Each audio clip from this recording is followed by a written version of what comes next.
Vice-Chancellor and Principal, Professor Tinuku Maluleke, Deputy Vice-Chancellors, members of the Executive Committee of TUT, our campus rector, Dr. Tempia, and all other campus rectors today, members of the CMCs, executive deans, assistant deans, HODs, chair and members of the Sam Nzima Foundation, Mr. Tulani Nzima, and friends and family of Dr. Sam Nzima, staff and students of TUT's Mbombela campus, members of the Faculty of Arts and Design, and the leadership of the local campus SRC, and of course our program director.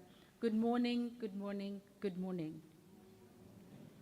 I'm a little bit worried, and I was saying to Vice Chancellor, I'm not quite sure what I must say now, because all the speakers before me spoke so eloquently about the iconic photograph.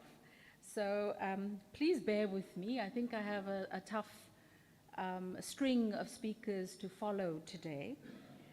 But it is really an honor and a privilege to have been invited to deliver the 6th annual Sam Nzima Memorial Lecture on what is truly a momentous day. And I do not take lightly the weight on my shoulders today to speak on Youth Day 50 years later. And I hope I can take you on a journey that is really enriching for all of us. The title of my address is The Enduring Relevance of the iconic June 16th photograph, which you see here in front of me, taken by Dr. Sam Nzima. As we gather today, we do so at a significant historical moment, the 50th anniversary of the Soweto uprising of June 16, 1976. But 2026 occupies a remarkable place in South Africa's historical calendar. It is a year in which several significant anniversaries converge, inviting us not only to remember the past, but also to reflect critically on the journey that has brought us here to the present. This year marks 70 years since the Women's March of 1956, when 20,000 women from across South Africa marched to the Union buildings in Pretoria in one of the most powerful acts of collective resistance in our history. 2026 also marks 30 years since the Constitution of the Republic of South Africa was signed into law in December 1996, establishing a democratic framework founded upon human dignity, equality, and freedom. And of course, 2026 marks 50 years since June 16, 1976, when thousands of school children took to the streets of Soweto in protest against an education system designed to deny them both opportunity and humanity. But did you also know that 2026 also marks the 200th anniversary since the dawn of the art and science of photography? In 1826, Joseph Nicephore Niepce produced what is widely recognized as the first permanent photograph. The photograph, one of modernity's most ubiquitous visual forms, since then has pervaded our experience of the world. These anniversaries collectively tell a larger story about South Africa and about ordinary people confronting extraordinary injustice. Justice L.B. Sachs captured this powerfully when he observed that it was, and I quote, photography that dealt more with the defiant and innovative representation of the ordinary than with the ordinary depiction of heroic, unquote. They tell the story of women demanding recognition, of young people demanding educational freedom and asserting their agency, and of a nation seeking to build a democratic future from the ruins of apartheid. But for those of us working in universities and there are many of us today, the anniversary of June 16th holds particular significance primarily because it was an uprising about education. It was about who has the right to learn, who determines the language of learning, whose knowledge is valued, and ultimately what kind of society should education serve. The students who marched on that winter morning were bravely challenging an education system that sought to define the limits of their aspirations, and in doing so, they fundamentally transformed the relationship between youth, education, and political agency in South Africa. But of all the anniversaries we mark this year, June 16th occupies a unique place because of how much we remember. How much we remember is mediated through a single photograph. Captured by Sam and Nzima, the photograph of Hector Peterson being carried through the streets of Soweto has become one of the most recognized images in South African history. And 50 years later, it remains far more than a photograph. It is a document, a visual text, and a memorial. But it will always be a political statement. And perhaps most importantly, it is a reminder of the profound power of images to shape how society remember, understand, and respond to history. This anniversary serves as a key marker of South African history, a marker where more than 176 young people were lost to this country, a marker of great potential that was lost to our beloved country. In human terms, 50 years is a considerable span of time. It's long enough for new generations to be born, educated, and assume positions of leadership. It is long enough for societies to transform and for nations to redefine themselves. Indeed, the question of how South Africa has sought to redefine itself over the past half-century remains one of the most compelling issues for our democracy. Therefore, this 50th anniversary invites us to pause and reflect on where we have come from, what we have learned, what we have achieved, and perhaps most importantly, what remains unfinished. It asks us to revisit one of the defining moments in South Africa's history and to consider its enduring significance for education, for youth, and for the ways in which we remember or remember. Remembering, you see, is not easy. When we remember, we collect the scattered parts of our minds, our experiences, our identity, and we reassemble them so that we can be whole again. Therefore, in order for us as a country and a people to move forward as a whole, we must remember. But in order to remember, we need triggers. You need to find something on which to focus, and there is always, this is where the criticality of photography comes into play. When you see an image, despite whether you remember or not, you now remember the moment as it happened. You feel those feelings yet again, and you hear those sounds as though it just happened. Thus, photography and the photograph, despite its content, it could be a photograph of a child laughing, or you dancing, or a moment at a wedding, or a celebration. Whatever the photograph, it is a reassembling and a remembering of a moment forgotten. It is a remembering of something past that is realized and manufactured for us in the present.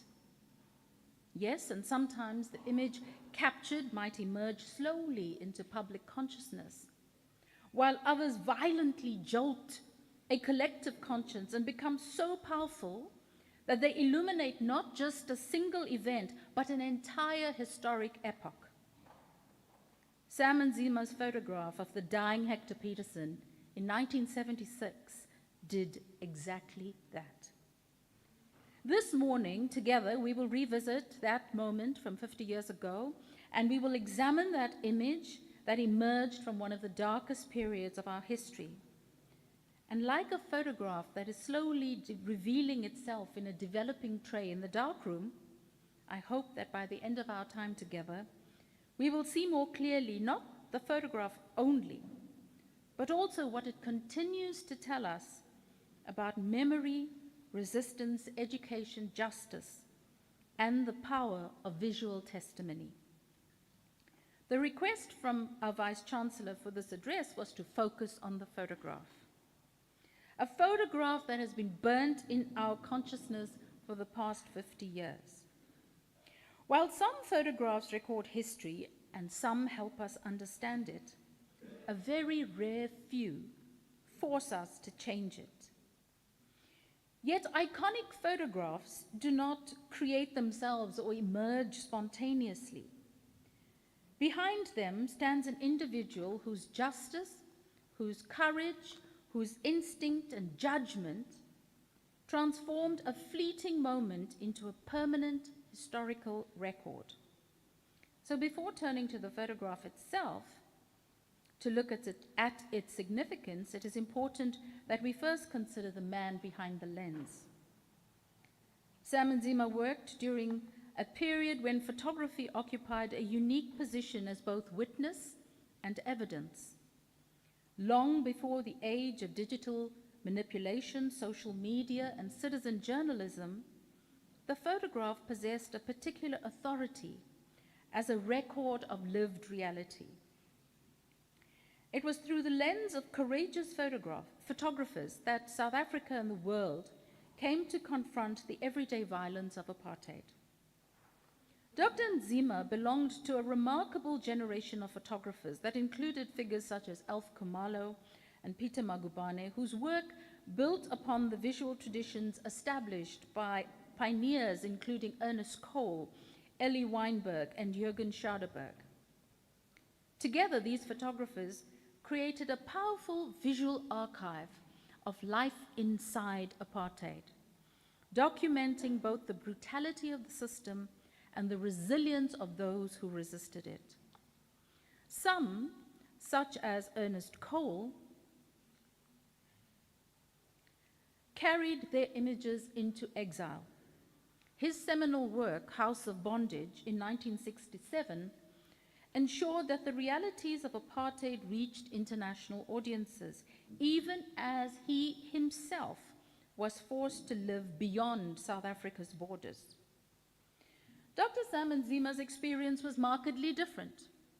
While Cole and countless South Africans experienced exile externally and geographically, Nzima experienced what might be described as a form of internal exile, a descriptor I borrow from Henry Kamen's concept in The Disinherited. Kamen uses the term to describe individuals who, while remaining physically within their country, are effectively excluded from full participation in its cultural and intellectual life, and by so doing are completely marginalized.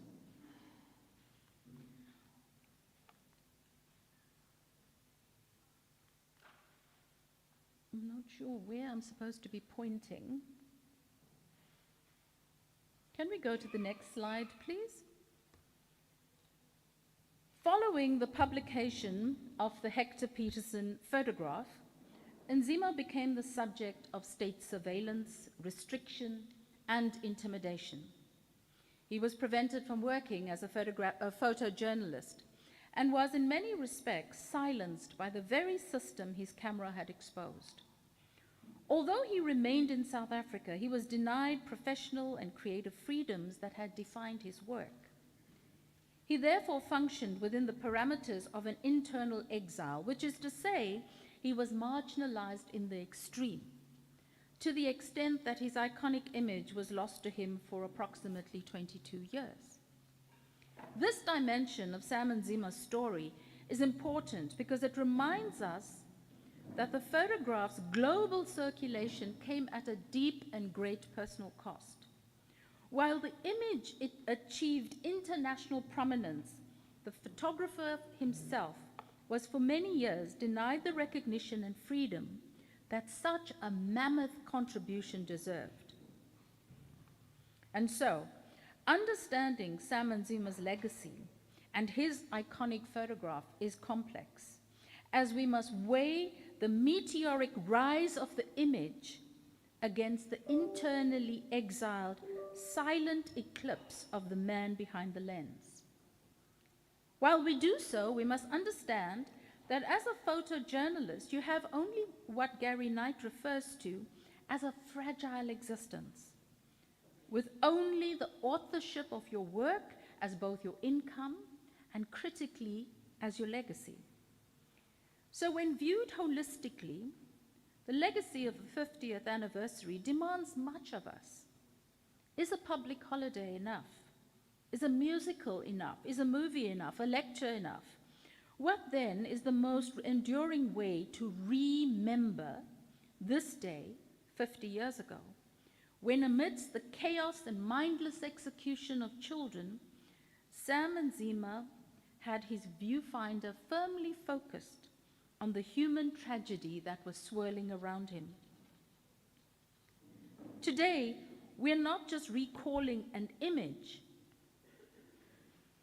The next slide, please. But we are remembering a moment in which photography itself, as an art form, altered the moral consciousness of the world.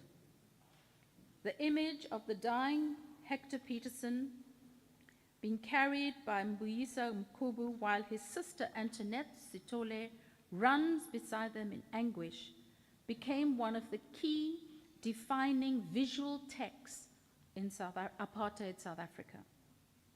The apartheid state could censor speeches, they could imprison activists and ban organizations, but it could not silence an image once the world had seen it.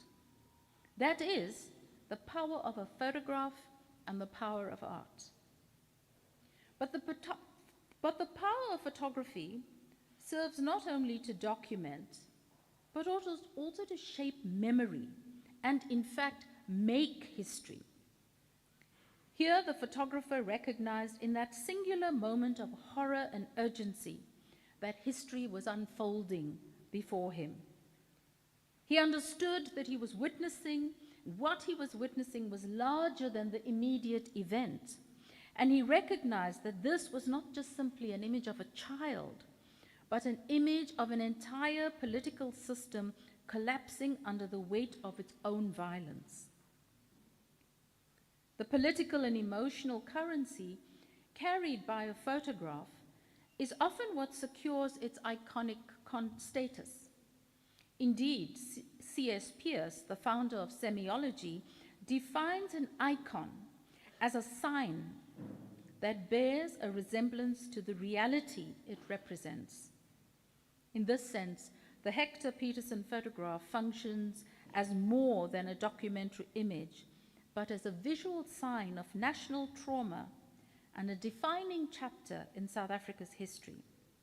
So if we do nothing else on this day, we should reflect on our responsibilities as citizens of this country to bear witness to injustice and act, as Nzima did, as an artivist, that is to say, an artist whose work is a form of activism.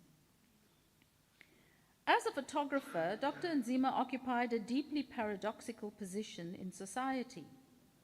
Photographers are both present and they are absent. They are observers and participants, witnesses and archivists. They have the unique privilege to stand inside history as it unfolds, but they are also burdened by what they see and what they witness. For to witness suffering is in and of itself a form of suffering. Many lectures focused on Sam Nzima, the man, the father, the photographer, the journalist. I would like to suggest that we understand him as a witness. He was more than a photographer. He was a visual historian who became a witness to history in the making. Yet the privilege of witnessing is often accompanied by profound burden. Photographers who work in moments of conflict, injustice, and human suffering carry responsibilities that extend far beyond the technical act of making an image. In such moments, the photographer bears witness not only for himself in many respects, but for humanity. The most enduring photos are often those that remain with us long after we have encountered them. They become embedded in our collective psyche because they compel us to confront realities that we might otherwise prefer not to see. This burden of witnessing is perhaps nowhere more evident than in the work of South African photographic collectives such as Afropix, founded in 1982 for underground photographers, and the Bang Bang Club. Incidentally, the moniker Bang Bang was coined in 1990 and was a phrase used by conflict photographers to describe the sound of gunfire, which township residents also used when pointing out where the violence was happening. The next slide, please. But the burden of witnessing is evident in photojournalist Kevin Carter of the Bang Bang Club, whose haunting 1993 photograph of a starving Sudanese child observed by a nearby vulture became one of the defining images of a humanitarian crisis. The photograph immediately captured global attention, yet it also generated profound ethical questions that continue to be debated today. What is the responsibility of the photographer in the presence of suffering? Should the photographer remain an observer, committed to documenting evidence and events for the historical record? Or does the photographer have an obligation to intervene? At what point does witnessing become participation? These questions followed Kevin Carter long after the photograph was published. Public discussion focused not only on the image itself, but on the actions of the photographer. Audiences across the world wanted to know what happened to the child and whether the vulture was indeed chased away. So in many ways, the photograph became a site through which broader ethical questions and concerns about photojournalism, representation, and human responsibility were negotiated. For scholars of visual culture, the significance of the image lies not in what it depicts, but in the difficult questions it raises about the act of looking. It reminds us that iconic photography often emerges from circumstances of profound human anguish. The photographer does not simply record suffering from a distance. To witness such moments repeatedly, as you see in the set of photographs in front of us today, is in some measure to absorb the emotional weight, leading to the photographer not simply capturing suffering, but actually absorbing it. The story of Kevin Carter therefore reminds us that iconic photographs are not only historical documents. They are also records of encounters between the photographer and the subject, between witnessing and action, and between professional obligation and human empathy. These tensions remain central to our understanding of photography as both a documentary and an ethical practice. Carter's image went on to win a Pulitzer Prize in 1994, but soon thereafter, Carter ended his own life. And so when we ask what makes a photograph iconic and unforgettable, perhaps the answer lies here. An iconic photograph compresses an entire political struggle into one emotionally accessible human moment, condensing the tragedy of history into a single arresting image. It is what Donald Pierce describes as, and I quote, possessing the power of epic concentration, unquote. And for Sam Nzima's photo, we know that this photograph in front of us today is the most famous image of war in this country. But while we can view this image in isolation, it would contextualize iconic images when we look at other iconic war photographs that also profoundly altered global political consciousness. Can I have the next slide, please? A few years earlier, in 1968, the Saigon execution was taken by American photographer Eddie Adams, also incidentally with the Pentax camera, during the Vietnam War. This image captures the exact moment when Vietnamese General and National Police Chief Nguyen Loan executes Viet Cong prisoner Captain Lem on a public street in Saigon, in what is today known as Ho Chi Minh City.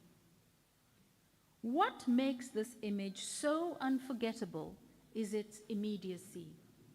There is no preparation for the viewer.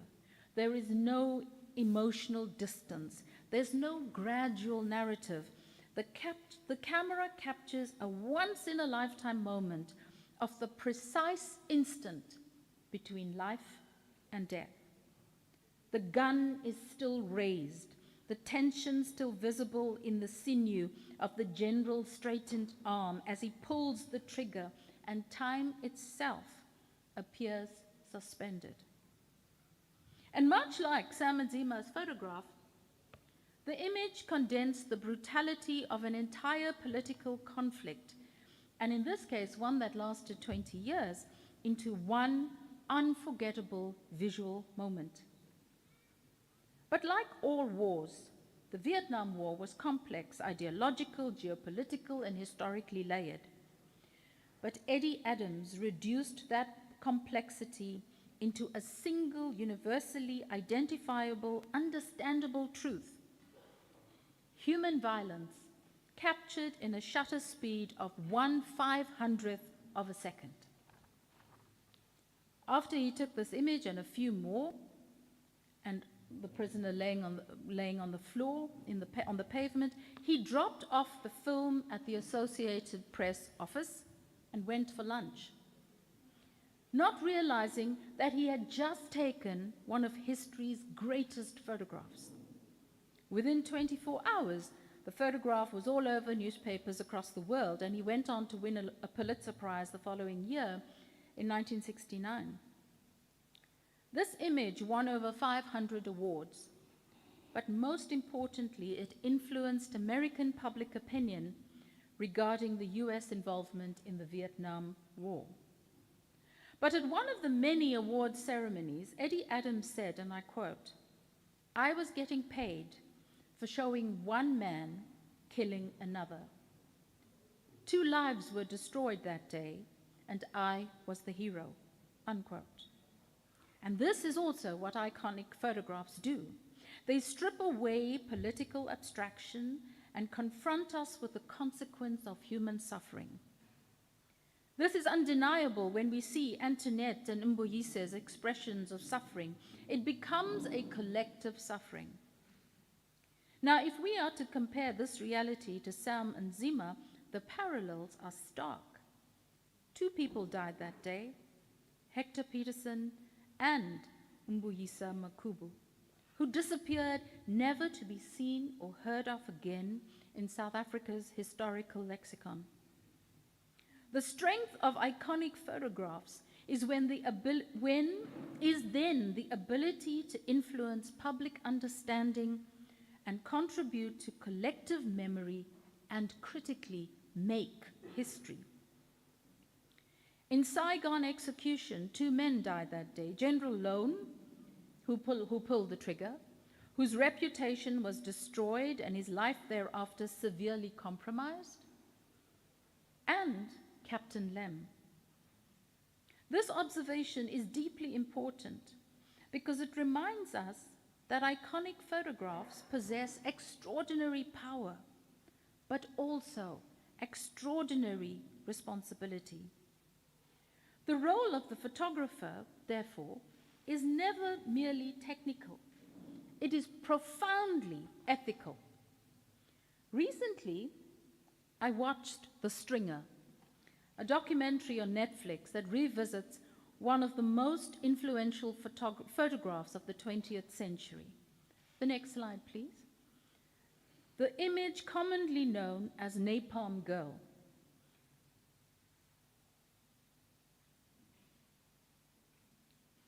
Can we go to the next image? Thank you. Taken near Trang Bang in Vietnam in June 1972, just 4 years before the Soweto uprising. The photograph depicts a group of children with 9-year-old Pan Thi Kim Phuc in the middle, running naked along a road moments after a napalm attack. Her clothes had been burned away and her body severely burned and injured.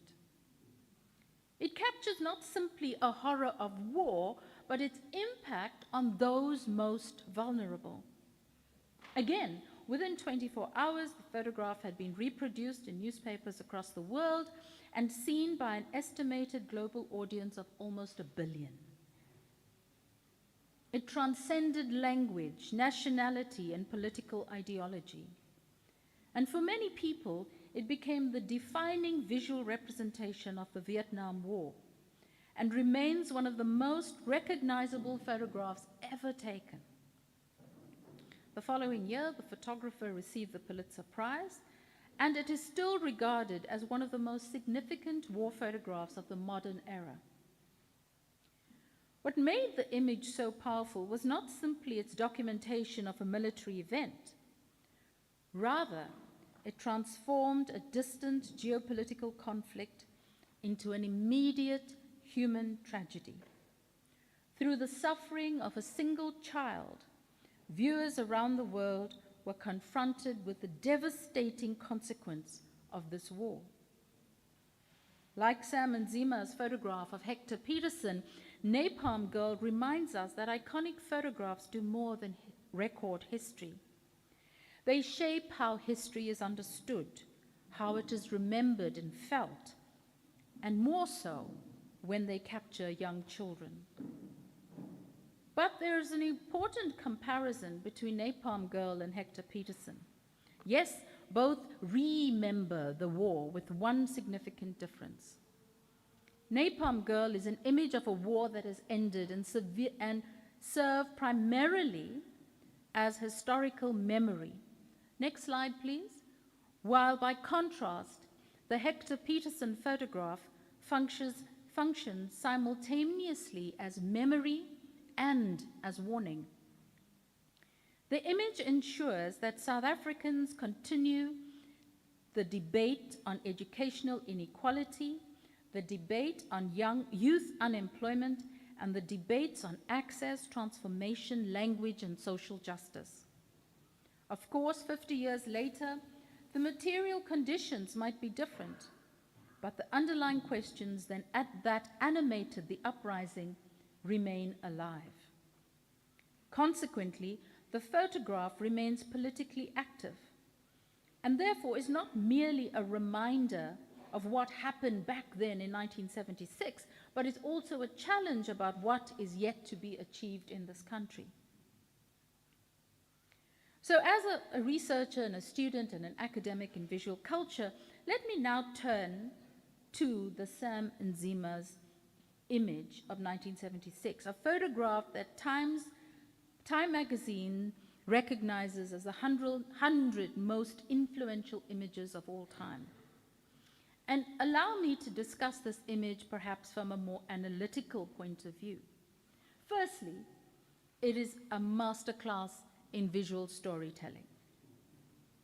There is a powerful convergence of subject matter and composition. If we take a closer look at how the image is composed, next slide please, you will notice a strong diagonal in the body of Hector Peterson, who is the center of the composition. Your eye is immediately drawn to him, creating him as the focal point around which the entire image is organized. He is both the physical center and the emotional center of the frame, as everything radiates from his body. Next slide, please. Everything radiates from his body, and that is supported by the direction in which his face is moving or looking, and that is out of the screen. The photograph, next slide, is structured powerfully in a triangular composition, which is one of the most enduring compositional structures in Western art, because it creates both balance and coherence. Movement is another critical element of this composition. Nzima captures motion beautifully. Mbuyise is running, Antoinette is running. The urgency of the movement creates a sense of momentum that propels the viewer forward with them. We are not observing an event from a distance, next slide. We are up close and drawn into it. The directionality of the image suggests a larger narrative unfolding outside the frame. Next slide. As we look at contrast, I just darkened and manipulated this a little bit, and balance, you will notice that the body of Hector Peterson is still, while the surrounding figures are in motion and full of expression. The juxtaposition between the stillness and emotionless Hector Peterson and the urgency of movement intensifies the emotional impact of the image. Another significant design element is gesture. One does not need to understand the political context of apartheid to recognize grief, fear, and anguish. But one of the crucial aspects of the image's power is what it excludes. The police or perpetrators are absent. The gun is absent. The act of violence itself is absent, but the consequences dominate the image. The tonal contrast you see here, with the stark relationship with the light and dark and its dramatic shadows on the floor, heightens the drama of the scene and directs attention towards the figures. It is purely theatrical. The photograph does not show apartheid. It shows the consequence of apartheid. This is ultimately what distinguishes this iconic photograph from being merely an important photograph. It is important to note that art historians have often compared Sam Nzima's composition, as Nalini has quite rightly observed, to the classical Renaissance depictions of the Pietà. Next slide, please. The Virgin Mary cradling the lifeless body of Jesus. The comparison is not intended as a theological one, but rather draws attention to the ways in which visual culture across centuries have represented grief, loss, human suffering through similar compositional devices. At the center of both works is the lifeless body of a young figure, and in both images, the viewer is invited not simply to observe the suffering, but to participate in the suffering. And the masterful composition transforms an individual tragedy into a universal human experience. What makes this comparison particularly striking is the radical different conditions under which these images were created. Michelangelo, who sculpted the Pietà, spent months refining the Pietà and taking approximately 2 years to complete it. Sam Nzima had seconds. Working amidst chaos, he instinctively framed grief, suffering, and urgency, in a composition that echoed centuries of excellence in artistic representation. This reveals the extraordinary visual intelligence of this photographer. Perhaps this helps explain why the photograph has endured so powerfully within South African public culture. Like the Pieta, it has moved beyond its original context to become a cultural symbol. Next slide, please. 10 years ago, in 2016, in a discussion with Time magazine, Nzima acknowledged that he knew all his photographs were good. But after he famously hid the first roll in his sock, he did start a new roll of film, which caught the moments the students also captured and killed a policeman. When the police saw Nzima was still taking pictures, they forced the exposure of that film, thereby destroying the images of the policeman being killed by students. Nzima said he often thought about the two scenes he captured that day. One of a boy killed by police and another of students killing a policeman. Only one made it to the front pages. Had it been the other, one can only wonder where this country would be today. This is the power of that photograph. Nzima was a visionary, for had he not hid the roll of film, this country would be a very different place. Next slide, please.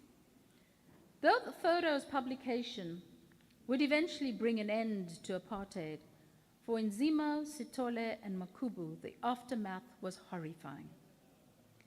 Nzima was harassed by police, lost his job, was under house arrest, and he never took a photo again. And in a later raid of the World newspaper offices, those negatives are surely destroyed. Now, as I move towards wrapping up, I want to go back to one of the demands of an iconic photo. Gressler suggests that in addition to international presence, it must establish Mengel, who specifically examines the numerous artistic adaptations of the Hector Peterson photograph, argues that the image has become an icon through its recurring visual presence. 50 years later, this image continues to circulate within South African public life, and in so doing has moved beyond journalism and entered the realm of cultural memory. The image has been adapted and reinterpreted by successive generations of artists seeking to engage with questions of memory, trauma, justice, and nationhood. Next slide.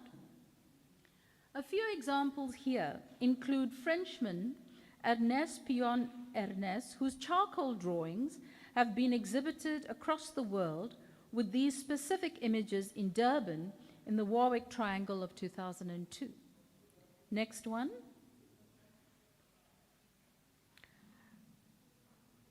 And another, please. Another is Kevin Brand's installation on the castle in Cape Town. And Johannes Pokela, the next slide, ceramic memorial wall unveiled at the 30th anniversary of June 16. Next slide. This image of a three-dimensional rendition, unfortunately I couldn't identify the sculptor, has also contributed to the establishment and maintenance of this iconic image. These are just a few examples that illustrate how the photograph has acquired a second life and no longer belongs solely to the moment of June 16, 1976. As I conclude this morning, I would like to leave you with three reflections. The first concern I have is around agency. Next slide. Throughout this lecture, we have encountered individuals whose lives were forever altered by a single photograph. Agency is therefore an important consideration. Hector Peterson did not choose to become a global symbol of resistance, nor did his mother and sister choose to have the body of their beloved one on the front pages of newspapers across the world. Mboyise Mkubu did not choose to become one of the most recognizable figures in South African history, nor did Sam Nzima choose to have his life irrevocably transformed following the publication of this image. The photograph helped expose the brutality of apartheid to the world, but it also reminds us that history often extracts a deep personal cost from those who become its symbols. This raises an important question for our own time. What responsibility do we carry toward those whose lives become the subject of our daily lives, our narratives, and our collective memory? When we watch TV, reality TV, whether it is in the courts of South Africa or through Real Housewives or 90-Day Fiancés, how are our opinions shaping those we see? My second reflection concerns the enduring power of images. As a student of art history way back in the 90s, I encountered the debates initiated by L.B. Sachs in a paper he presented at an in-house ANC seminar on culture. It was titled Preparing Ourselves for Freedom, and it was published in the contentious text Spring is Rebellious, Arguments about Cultural Freedom by L.B. Sachs and respondents. In this, he cautioned against the repetitive use of visual portrayals of icons that will reduce culture to a predictable visual vocabulary of suffering and struggle. He was warning against the misuse of imagery such as guns, clenched fists, and protest slogans, as they, he feared, will merely flatten meaning and impact. Needless to say, cultural workers at the time felt differently. However, later, scholars and art historians such as Colin Richards warned that powerful images can also be extraordinarily vulnerable, and their repeated exposure could diminish their power. While both Sachs and Richards feared the loss of power of the repeated and overexposed image, and this might be true of commonplace symbols like struggle icons of raised fists and AK-47s, Nzima's image has proved them wrong. It is precisely its repetitive use and overexposure that has cemented its place in the socio-cultural landscape of South Africa. Next slide. For 50 years, the image has been reproduced in textbooks, museums, memorials, exhibitions, documentaries, and public commemorations. Rather than diminishing its significance, this continual circulation has reinforced it. Next slide.